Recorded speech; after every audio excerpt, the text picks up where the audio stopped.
এটা আমি কি দেখলাম? ছোট পর্দার তারকা আরোহীও রাস্তায় নেমেছে। সেও অন্যায়ের বিচার চায়। তিনি বলেন, যা দেখেছি আর ঘরে বসে থাকা যায় না, এখন আমাদের প্রতিবাদ করতে হবে।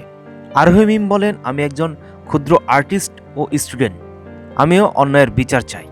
সে আরও বলে, কোন বিবেকে পুলিশ এভাবে আমাদের ভাই বোনদের হত্যা করেছে, তার সুষ্ঠু আমি বিচার চাই। সে বলে, যাদের বিবেক বোধ আছে তারা কখনোই ঘরে বসে থাকতে পারে না। এই জন্য আমি রাস্তায় নেমেছি, আমার বিবেক আছে বলেই আমি আজকে রাস্তায়। সে আরও বলে, আমরা কিন্তু এখনও স্বাধীনতা পাই নাই সেভাবে।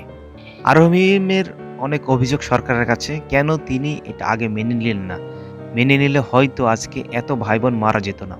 সে অভিযোগ করছে যে তার নির্দেশেই নাকি আমার ভাই বোনেরা মারা গেছে, সেই প্রকৃত দোষী।